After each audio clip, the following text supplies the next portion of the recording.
सभी लोगों को मेरा नमस्कार। मैं प्रीति सिंह आपके बेसिक शिक्षा विभाग से हूँ और राज्य समूह संदर्भदाता हूँ। यानी स्टेट के साथ मिलकर मेरा काम करना होता है इसमें, और सारे स्कूलों का सुपरविजन करना होता है, देखना होता है वहाँ कैसे पढ़ाई हो रही है, कैसे क्या चीज़ें चल रही हैं, उसकी मॉनिटरिंग करनी होती है। जैसा कि आप देख रहे हैं, हम अभी भी वो कर रहे थे। और आपके यहाँ जो आंगनबाड़ी जो केंद्र चल रहे हैं इस पूरे बेसिक शिक्षा विभाग में, उसकी भी नोडल मैं ही हूँ। साथ ही अपने महिला शिक्षक संघ की जिलाध्यक्ष हूँ मैं।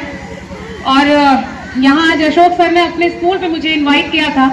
पहली बार इनके स्कूल पे आना हुआ, क्योंकि इनका स्कूल थोड़ा अंदर है तो आना थोड़ा मुश्किल होता है यहाँ पर। लेकिन सर ने इनवाइट किया था तो इसलिए ये था कि नहीं, हमें आना है, इसलिए पूरा प्रयास था कि हम आए। और थोड़ा मुझे लेट हो गया, लेकिन वाकई में मैंने बच्चों का जितना भी प्रोग्राम अभी देखा है वो बहुत ही सराहनीय रहा है। और मुझे उम्मीद है कि यहाँ के बच्चे भी पढ़ने में अच्छे होंगे, क्योंकि देखिए व्यवस्थाएं पहले से बहुत बदल गई है ना। बहुत सारी व्यवस्थाएं बदल गई है। अब वो जो सरकारी स्कूल पहले हुआ करता था अब वो नहीं है, चीजें बहुत सारी बदल गई हैं। आप सब यही के हैं और आप लोग भी देख रहे हैं इन चीजों को। और एक चीज आपको कहना चाहेंगे कि इसमें अभिभावक का बहुत बड़ा रोल होता है। बात नहीं करो बेटा, इधर बात नहीं करो। तो बहुत बड़ा रोल होता है, क्योंकि देखिए स्कूल में शिक्षक तो बहुत काम करता है। और आप सब, मैंने देखा कि ये स्कूल ऐसी जगह है जिसके मतलब सामने ही बिल्कुल आप लोगों का घर है। अभी तक ऐसा स्कूल नहीं हम देख पाए थे सर, जहाँ पे कि आसपास इतने करीब में घर हो। तो आप लोग भी बहुत अच्छे से ऑब्जर्व कर सकते हैं कि स्कूल में कैसे पढ़ाई हो रही है, शिक्षक कैसे पढ़ा रहा है। तो हम ये कहना चाहेंगे कि जो भी स्कूल में बच्चों को पढ़ाया जाता है, आप कम से कम ये जिम्मेदारी जरूर लें कि घर पे आने के बाद देखें जरूर कि उनको उनके टीचर ने क्या बताया है। कहीं आपको कमी लगती है तो आप शिकायत करने के हकदार हैं, आप शिकायत कर सकते हैं, लेकिन बिना बच्चों के चीजों को देखे बिना। ये बड़े बच्चे कुछ ज्यादा शोर कर रहे हैं यहाँ पर। जब तुम लोग इतना शोर करोगे तो छोटे बच्चों को हम कैसे समझाएंगे? जो बात कह रहे हैं उसको ध्यान से सुनो। तो ये बहुत बड़ी चीज है कि आप शिकायत तभी कर सकते हैं स्कूल में जब आप बच्चों की देख रेख घर पे कर रहे होंगे। सबके पास काम है, आपके भी पास काम है, लेकिन इतना तो देख ही सकते हैं ना कि स्कूल से बच्चों को क्या मिला है क्या नहीं मिला है। कोई मीटिंग होती है तो उस दिन जरूर कोशिश करें कि आप लोग उस मीटिंग में आए और अपनी समस्याओं को बताएं। कई बार ऐसा होता है कि बच्चा स्कूल से चलता है, घर से चलता है, लेकिन स्कूल नहीं आता है, वो कहीं रास्ते में इधर उधर घूमता रहता है। ये भी हम लोगों ने देखा। तो हमारी जिम्मेदारी वहां है जब बच्चा स्कूल के अंदर आ जाता है। अब बच्चा स्कूल में आया नहीं, उसके पहले की जिम्मेदारी हमारी नहीं होती है, वो आपकी जिम्मेदारी है। अभी हमने देखा कि अगर प्राइवेट स्कूल में यही गार्जियन है, देखा देखी काम होता है। जबकि आपको बता दें कि कहना नहीं चाहिए, लेकिन प्राइवेट स्कूल के शिक्षकों का जिनकी जो योग्यता है उसको भी आप देख सकते हैं।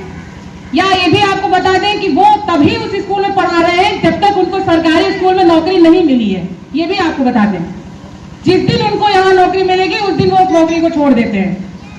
लेकिन एक कहा जाता है ना कि एक जो चकाचौंध होती है उसको देख करके सब लोग उधर ही भागते हैं। लेकिन इतना बता दें कि आपके जो गवर्नमेंट स्कूल के टीचर हैं वो बहुत ज्यादा एजुकेटेड हैं, बहुत पढ़े लिखे हैं, और वो अपने स्तर से हर तरीके से प्रयास करते हैं। आप बता दीजिए कि प्राइवेट स्कूल का टीचर क्या गांव-गांव जाके बच्चों को खोज के ले आता है? एक सरकारी स्कूल का मास्टर है जो कि गांव में भी उसको जाना पड़ता है पता करने कि बच्चा आ रहा है कि नहीं आ रहा है। उसके बावजूद बच्चे नहीं आ पाते और गार्जियन भी कहीं कहीं कुछ उल्टा सीधा सुना देते हैं। तो ये बहुत बुरा लगता है, क्योंकि यहाँ सभी समझदार हैं और स्कूल में आने के बाद फिर जाके पता करना है कि बच्चे कहाँ हैं, ये समझ लीजिए तो बहुत ज्यादा काम हो जाता है शिक्षक के ऊपर। और शायद प्राइमरी का टीचर वो इतना काम करता है जो प्राइवेट स्कूल का टीचर नहीं करता। और यहाँ पे सारी चीजें, हाँ आपको कोई कमी समझ में आ रही तो आप बताइए।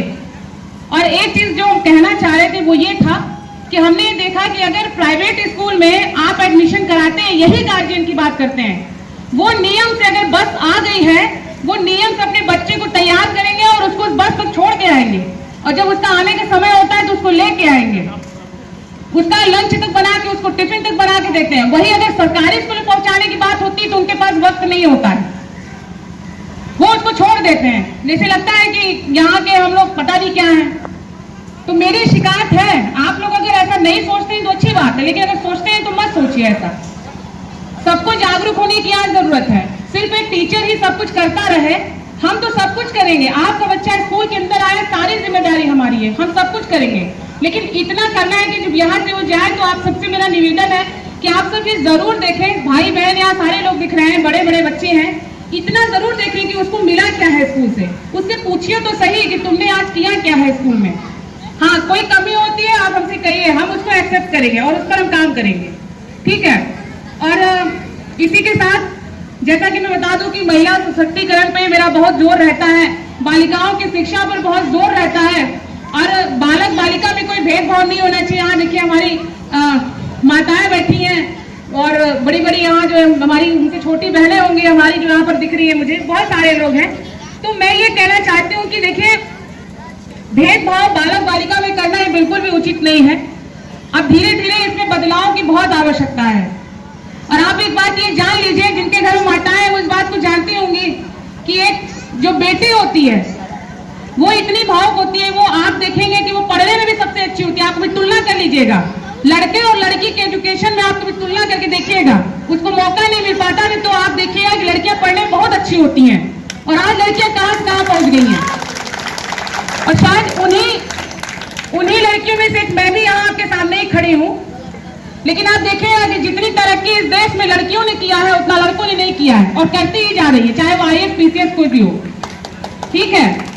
तो आप सबको इनको बढ़ावा देने की जरूरत है। और एक लड़की देखिए शिक्षित होती है ना, तो वो 2 परिवार को शिक्षित करती है।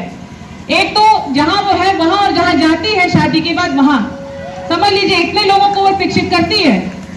और लड़कियां इतनी अच्छी होती हैं कि कल को अगर वो अपने ससुराल में भी होंगी ना, उनके घर में कोई समस्या आ जाएगी, कोई दिक्कत परेशानी आ जाएगी, वो वहां से भी इस जिम्मेदारी का भी निर्वहन करती हैं। लेकिन बेटे की स्थिति ये, कोई ये ना सोचिएगा किसी बेटे कुछ कह रहे हैं, लेकिन जनरली ऐसा होता है, आप सब देख रहे होंगे, ठीक है। अब यहाँ पर क्या है कि लड़कियों को कहा गया कि 6 बजे के बाद आपको घर के बाहर नहीं जाना है, या 7 बजे के बाद आपको घर के बाहर नहीं जाना है, जमाना बहुत खराब है। और लड़के को रात भर छोड़ दिया है घूमने के लिए, तो जमाना किसकी वजह से खराब हो गया, किसकी वजह से खराब हो गया। देखिए हमारी बहनें हंस रही हैं, ठीक है। जमाना इसलिए खराब हो गया क्योंकि वही लड़के हैं जिनको आपने छोड़ रखा है बाहर जमाना खराब करने के लिए, ठीक है। तो सबसे पहले कि आप अनुशासन लगा रहे हैं तो दोनों पर लगाइए। ऐसा कुछ नहीं है कि लड़का रात के 10 बजे भी घर आएगा तो वो अच्छा है, लड़की किसी वजह से भी कभी अगर किसी लड़की को लेट हो गया, उसको तमाम तरीके से आके अपने घर में बताना पड़ता है, और फिर भी घर वाले उस पर यकीन नहीं करते, तमाम तरह की बातें होने लगती हैं। तो ऐसा नहीं होना चाहिए। आप लोग थोड़ा अपनी विचारधारा को बदले, ये मेरा आप सबसे अनुरोध है। और लड़कियों से भी जो खड़ी है उनसे मेरा अनुरोध है कि आप सब अपनी पढ़ाई को जारी रखें और आगे अपनी पढ़ाई करें, ठीक है। क्योंकि इतना जान लीजिए कि शादी के बाद अगर भगवान न करे कोई बात हो, तो अगर आप सब अपने पैर पे खड़े होंगे ना, तो कोई आपको कुछ कर नहीं पाएगा, इतना जान लीजिए। तो अपने पैर पे खड़ा होना बहुत जरूरी है। छोटा ही काम करिए पर कीजिए, दूसरे के भरोसे मत रहिए। ये नहीं है कि हमारा पति तो कमाई रहा है, हमको क्या करना है, ये काम नहीं, ठीक है। आप जब खुद कमाएंगे तो आपको जो वो एक सुखद अनुभूति होगी उसका पता आपको तब चलेगा। आज आप मुझे ही देख लीजिए, हम आप सबके सामने खड़े हैं और हम अपने पैर पे खड़े हैं, और शायद मेरे घर वालों ने भी मुझे इतना सपोर्ट किया है तब हम यहाँ खड़े हैं। अगर घर वालों का आपको सहयोग नहीं मिलेगा तो भी आप कुछ नहीं कर पाएंगे। तो थोड़ा हो सकता है कि विचारधारा में अंतर है, तो वहां आपको अपने माँ बाप को समझाना है ना। और जब माँ बाप को लगता है कि नहीं हमारी बेटी आगे बढ़ना चाहती है, कुछ करना चाहती है, तो वो भी आपका साथ देंगे। अब तो सभी बहुत शिक्षित हो गए हैं, ऐसा कुछ नहीं है।